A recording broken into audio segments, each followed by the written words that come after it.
Philippians 3:10, Paul's prayer was this: I want to know Christ, and I want to know the power of his resurrection. The resurrection is a big deal. God's original intent, what God had in mind when he started this whole thing, was to live amongst humanity in perfection. Humans were created with perfect bodies. They were put in a perfect place called the Garden of Eden. They experienced a perfect relationship with each other, a perfect relationship with God, a perfect relationship with animals, and a perfect relationship with the environment. I mean, just think about it. If God's intent wasn't originally to be with people on earth, why would he have started it that way? If it wasn't his intent, all he had to do was take Adam and Eve up to heaven where he was and hang out with them there and then send them back. His intent was to be with humanity on earth. Now instead, God came down and walked with his creation. Genesis 3:8 tells that Adam and Eve heard God walking through the garden in the cool of the day. He liked to be with his people in a real sense. That was his original plan. And at one time, that was reality. And it will be reality again. That's what the resurrection is all about. But because of man's fall, we sinned. We broke God's law. And because of that, a curse was pronounced over the entire creation. And so things were introduced into the created order, like deterioration, like decay, like disease, and like death. It entered the world. And for a moment, it looked like the devil won. It looked like the devil beat God's plan because stuff got all screwed up. But the devil didn't destroy God's plan. He just delayed it a little bit. And so we experience that delay in things like deterioration and disease and death. That's how we experience this delay of God's original intent. Romans 8:18 and 20, in different translations, say this: the created world can hardly wait for what's coming. Everything in creation is being held back more or less in some way. The created order is like we're yearning for something more. And because of that curse, because of our sin, humanity and creation is in need of a resurrection, because the resurrection is a big deal. One of you listen, I'm not afraid to start this all over again if y'all don't pay attention. Now, the resurrection, let me tell you what the resurrection means. It's a happy resurrection day. Easter is about the resurrection. The resurrection means that the curse that humanity and creation has existed under, deterioration, disease, and death, the resurrection means that has all been destroyed. Our problem, though, is that we don't live in the realization of that all the time. But the destruction of the curse has happened in totality in the heavenly realm. And it will happen one day in the earthly realm, because it was God's original intent. When all of creation, when God renews it, redeems it, and recreates it, what the Bible calls in Revelation the new earth. And Christ's followers will live alongside God in reality in that new earth. So, what Easter really means is the curse has been reversed. Say that with me. The curse has been reversed. That's what Easter means. That's what resurrection means. Say it again. The curse has been reversed. Our problem is we don't see it all the time now. Though it has happened, one day we will live in the reality of it. And that's why Resurrection Sunday, Easter Sunday, is such a big deal. Now, I love you, and I love the Ranchos, and I love Riverstone. Like I said, you can't fake love for 17 years. And so I want to talk to you because I love you about what Easter is, about what resurrection is. Because Easter means the curse has been reversed, I'm going to talk about it.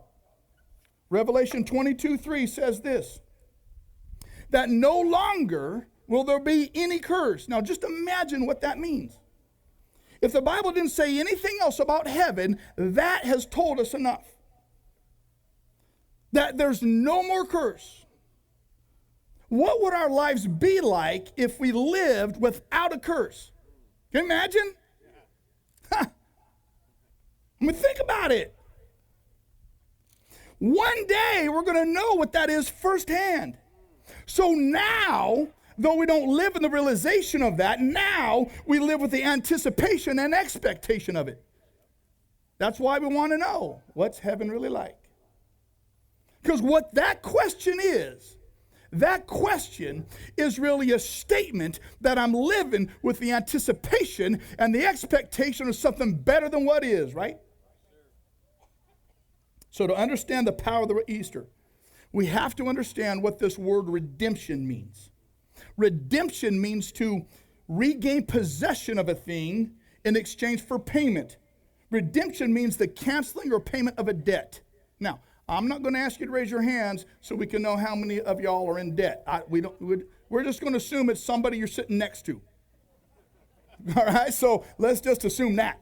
So just imagine if the person sitting next to you, all of a sudden showed up and said, let me take care of all your debt. How liberating would that be? That'd be awesome, huh? Yeah, well, we ain't going to do that for you. You got to work that on your own. But here's the thing. Like, Jesus became man and lived as a man in order to redeem mankind from that curse. The work of Jesus was not just to save an individual, was not just to save an innumerable people, but God sent his son into the world to redeem all of creation. Because the resurrection is a big deal. Now, when y'all say that, you got to say it with big eyes. Because if you say it with little eyes, it's a big deal. It doesn't mean much. But you say something with big eyes, that means something. The resurrection is a big deal. The work of Christ was nothing less than the redeeming entire creation from the effects of sin. That's what resurrection is. The lifting of the curse, though, came at a terrible price. The Bible tells us in Galatians 3 that Christ has redeemed us from that curse, having become a curse for us. So Jesus became the curse of deterioration, of disease, and death when he hung on the cross. He became.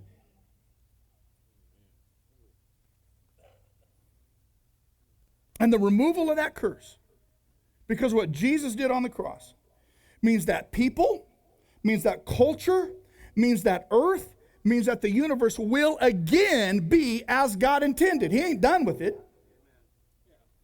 Jesus came not only to save spirits from hell, which at most would be only a partial victory. The devil would have won in destroying God's original plan. Jesus came so that the whole of creation would be saved from decay and disease and death. Bodies, not just spirits. Earth, not just humanity. Universe, not just earth. The whole shebang. Because the resurrection is a big deal.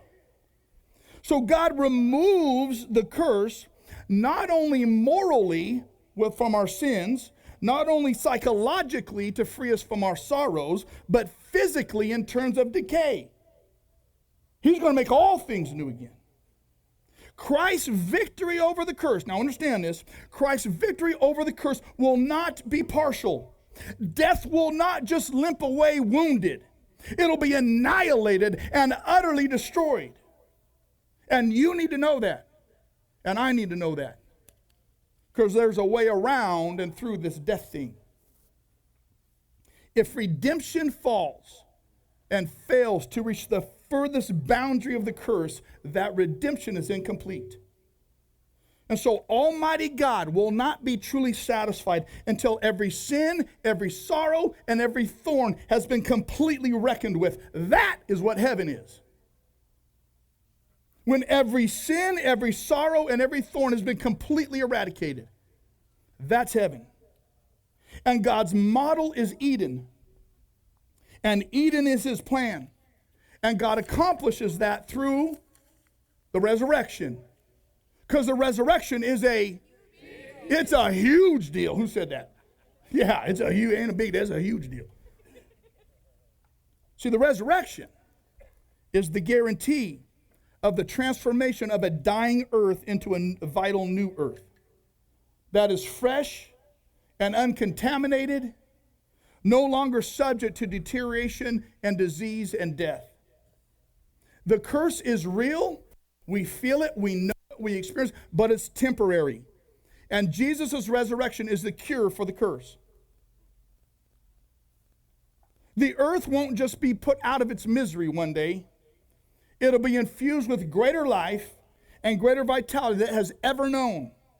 And at last, it and we will become all God meant and intended for it and us to be.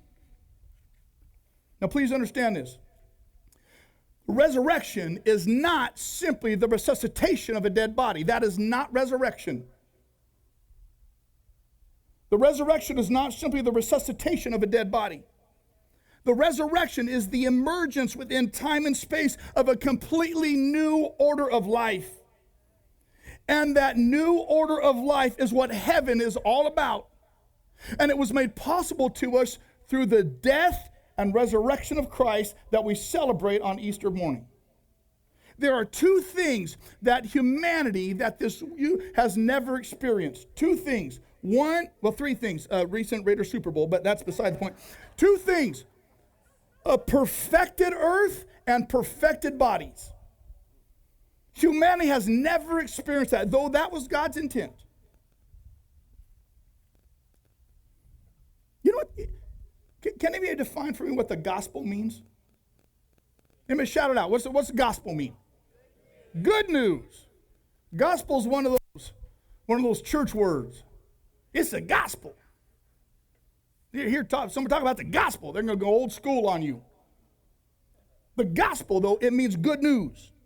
And so here's what I want you to understand. The resurrection is the gospel. Why? Because it's good news and it is a big deal. And the resurrection is far greater than anyone has ever imagined. The redemption by Jesus through his resurrection means the restoration of the original plan of God one day. That's what Christians look forward to. And this is the celebration of Easter. Easter is a looking back and it's a looking forward. It's looking back to the price Jesus paid for our sin to annihilate the curse on the cross. It's a looking back to what he did. But it's also a looking forward to the reality of what heaven is. That heaven means God living with us. And even beyond that heaven, it's a looking forward to the new earth when God takes up residence with his people. This is amazing stuff. Now, you'll forgive me for a minute, but I get excited about this stuff and I start to geek out a little bit. That's why I went into this business.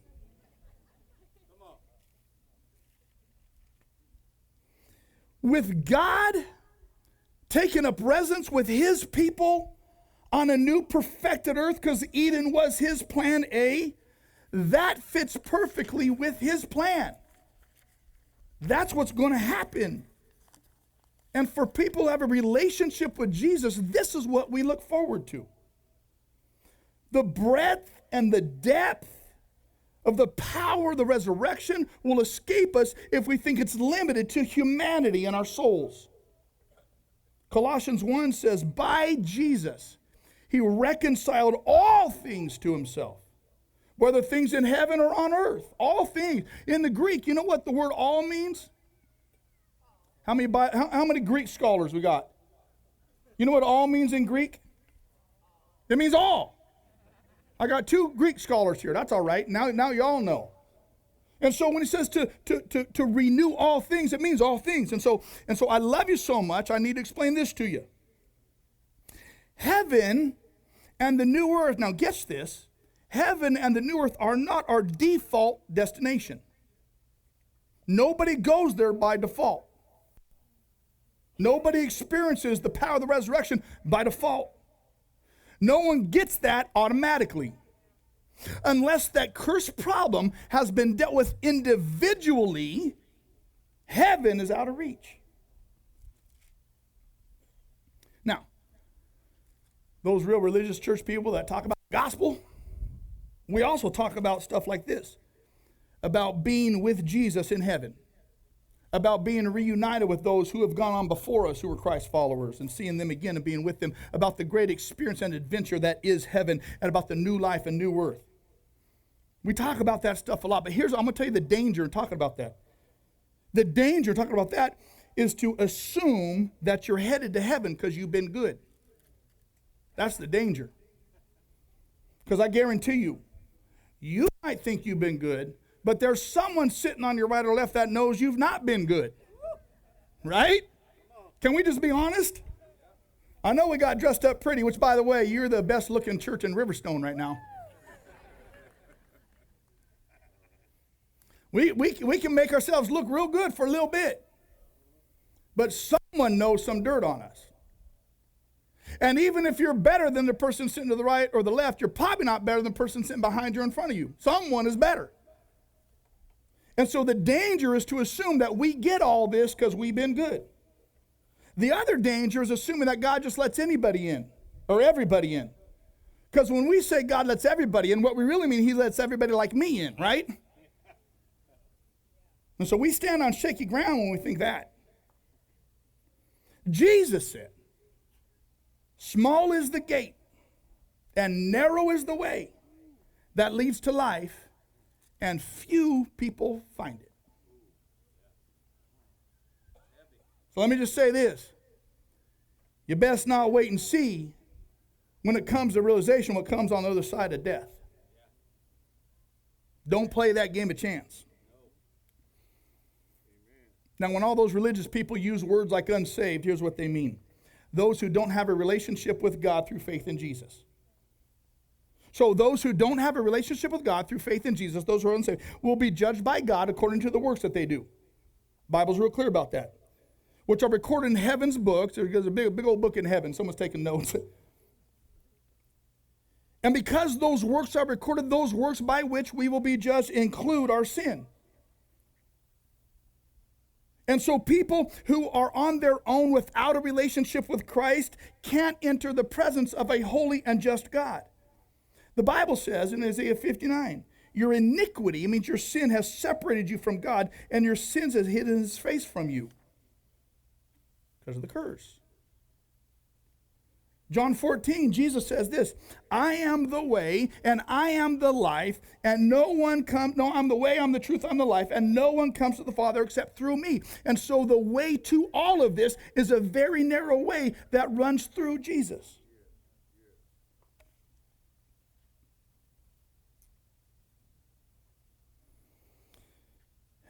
If you and I have not accepted the price that Jesus paid for the redemption, the removal of our curse, we have to pay it ourselves. Now, the great thing, heaven and all this we're talking about, is not attained through religion. I am not a religious man. Flipside is not a religious church. And what I mean by that is I'm not a man that lives by religious rules, and Flipside is not a church that lives by or asks its people to live by religious rules. Because there's a difference between religion and relationship. Religion says all about what I do. I got to do this, I got to do that, I got to not do this, I got to not do that. It's everything based on me and my behavior and what I do and my performance. And I'd say almost everybody here has tried religion, and it's done nothing but left us dry and worn out and tired and abused, right? Some of y'all grew up in a religious church, and you ran like hell away from it, right? That's religion, and that's not what gets anybody into heaven. Matter of fact, religion might keep you out of heaven because you think by being good you get heaven, and by that you miss it. So the great thing is that heaven is not by what we do, but heaven is attained by what Christ has already done. It's finished.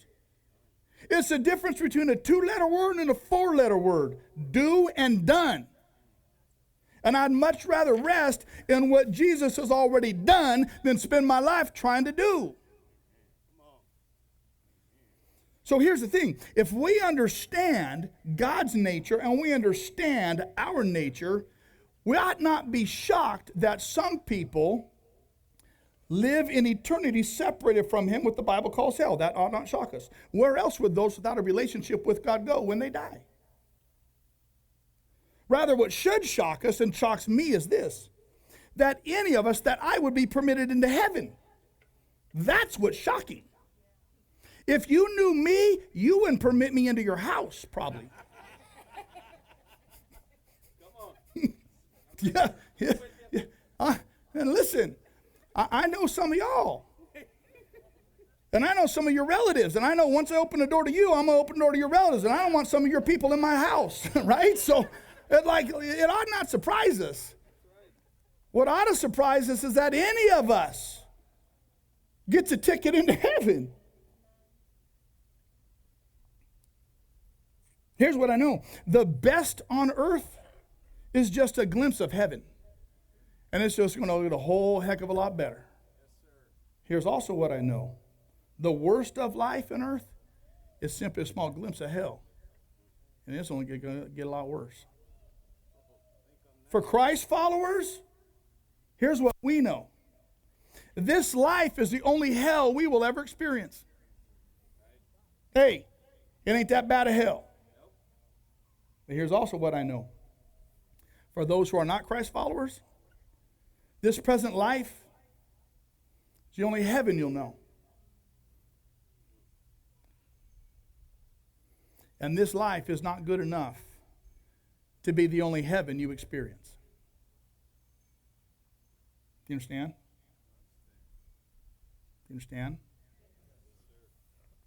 So according to the Bible, what is heaven really like? I'm going to tell you a little bit. The moment a Christ follower dies, we see Jesus face to face, and there's no loss of consciousness. That's what the Bible says. 2 Corinthians 5. Paul says we are always confident and know that as long as we are home in the body, we're away from the Lord. For Paul, there were only two options for the Christ follower: to be in the body or to be with the Lord. There's no loss of consciousness and there's no waiting somewhere. Paul does not conceive of a time when a Christ follower dies that they are not home with the Lord immediately. For the Christ follower to die means we lose the body temporarily and go be at home with the Lord. Philippians 1 says, Paul says, I'm torn between these two realities, life on earth and life in heaven. He says, I'm torn between the two of them, and I don't know which one I want better. To depart and be with Christ is better by far. But it's better for you if I remain here. So Paul says, because of your sake, I don't mind staying alive, though I would really like to go be at home with God. That's the reality for the Christ follower. That to go on living here is good for other people's sake. But to go be with Christ is better by far. And there's no soul sleep. There's no purgatory. There's no waiting. There's here and there's Him. Hebrews 9:28 in the Passion Transliteration says this: when we die, we'll be face to face with Christ, the one who experienced death once for all and bare the sins for many. When we die, we're with Him, for the Christ follower. And I'm telling you, I cannot wait. Not only that, but for the Christ follower, here's what heaven's like. Jesus calls us by name. John 10 says, He calls His sheep by... Here's the thing. We've all heard that adage, it's not what you know, it's who you know, right? We've all heard that, right? So imagine this. It's not what you know, it's who you know. For the Christ follower, Jesus is going to call you by name. It's not so much that you know Him, it's more that He knows you. He's going to call your name because He knows you. And even though He knows you so well, He still wants to be with you for eternity. Hey, the resurrection is a big deal. Let me wrap up with this. What's heaven really like? Luke 16 tells the story of this old man Lazarus and this rich guy. Rich guy doesn't have a name, he's just a rich guy.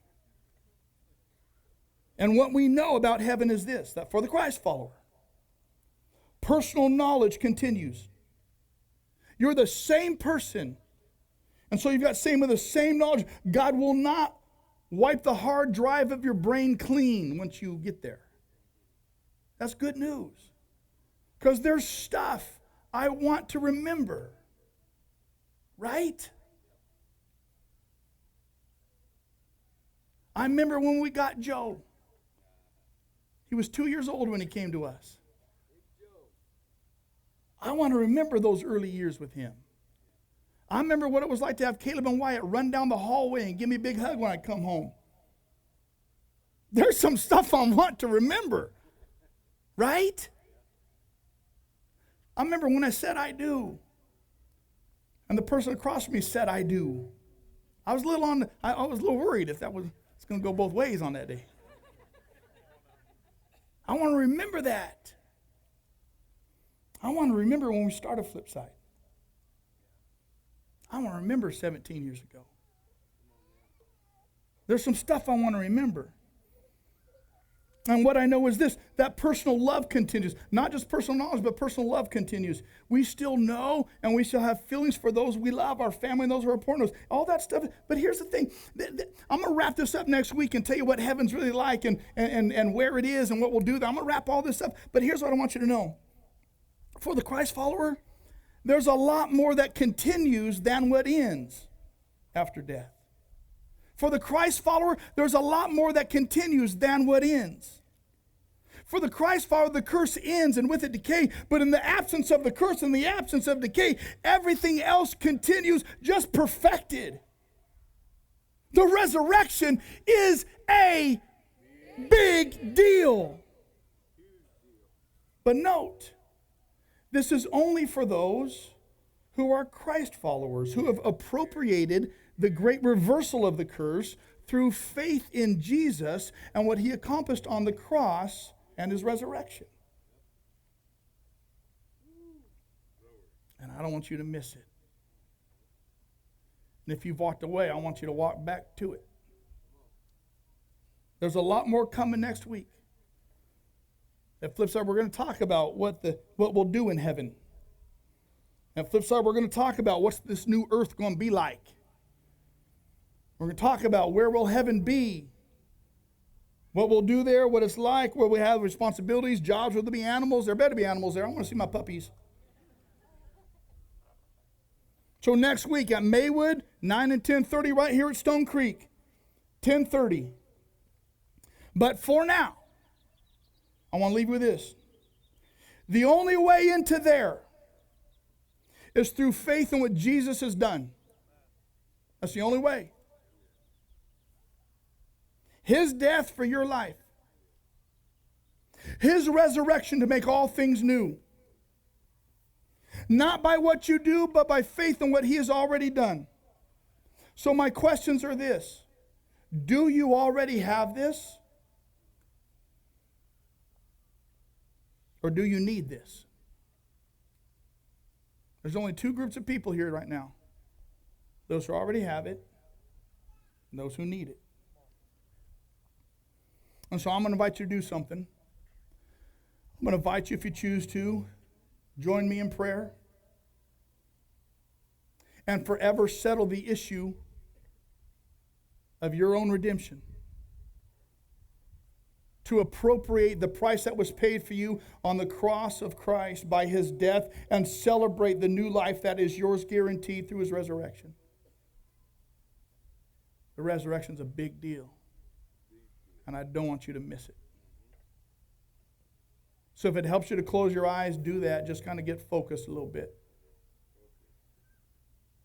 I want to talk to two groups of people. First, those who have never appropriated this in themselves. There's nothing mystical about it. It's just the ability of your own heart to agree and to say in yourself, I'm sorry, God, I broke your law. That sin, please forgive me and save me. That's it. If you've never done that, I'm going to invite you right now in the quietness of your own heart or out loud with your lips. I don't care which one. Just the point is that your heart cries out to God about this. Just to say, Father, I'm sorry for breaking your law. The Bible calls that sin. And I agree with you. I've sinned. and am a sinner. I'm sorry. Please save me from the curse of that sin. Thank you that you died on the cross. Thank you that you didn't stay dead. I give you myself today. That's the first group. The second group is this. Those of you who have said that at one time, and because of the curse in life that under which we live, you have walked away.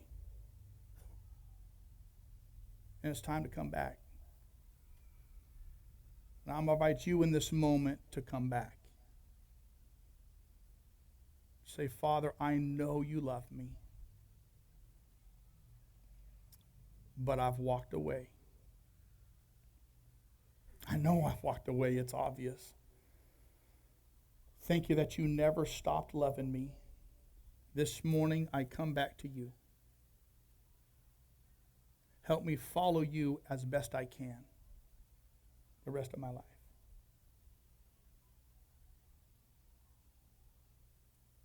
Actually, there's one more group I want to address. It's those of us who live with the knowledge and in the realization of what resurrection is. It's those of us who say, God, whether you keep me here on this earth, that's good for other people, or you take me home, man, I am ready. I'm ready because I know and I believe that the resurrection is a big deal. It's for those of us who live in the celebration of the resurrection, understanding the redemption of Christ, because we know it is a big deal and it has forever changed anything. And so for some of us, this is the perfect day to absolutely celebrate, because we know that Jesus has said, are you thirsty? If you're thirsty, come to me. Are you tired? Then come to me. We know that Christ has bid us, you want mercy? Come to me. Come to me, come to me. I died on the cross, I was buried in the grave, and I got up 3 days later. Come to me. It's those of us who understand that we live in the reality of the experience of the goodness of God, that everything we're looking for is found in Him and through Him, and because of Him and through Him, eternity is waiting, and eternity in resurrection is a big deal, because we know that for God so loved the world that He gave His one and only Son to save us, that whoever believes in Him should not perish but live forever. Because the resurrection is a big deal. Start playing that guitar a little bit, Jeff. Here's what I know. Resurrection, heaven, newness, renewal, perfection, life, Eden, all things new happen for one reason. Because Jesus died and rose from the grave. Because God so loved. Because God so loved. Because God so loved. I do not want you to leave today without understanding the depth and the breadth of God so loved. Here's my ask. That if you made some decision to follow Jesus and to get back in line with, you don't walk out of today without telling someone that you know that God so loved. You don't walk out of here today without telling someone that you know that the resurrection is a big deal. And the way I'm asking you to do that, you got cards on your chair right there. Mark a card right there. Put it in one of our buckets that'll be passed in just a moment, or at the start here with, let us know, because we love you so much. We don't want you to go the rest of this life without us in your life and you in our life. Do you understand that? We love you. We love you. All right? You understand? So here's what we're going to do, church. Here's what we're going to do. We're going to get excited about this, because the resurrection's a big deal and it's changed everything. And if you're convinced that, you ought to celebrate more than anybody else here. You understand that? So here we go. Stand up, put a smile on your face. We're going to sing this song, and we're going to do this good. We're going to do it good. Come on.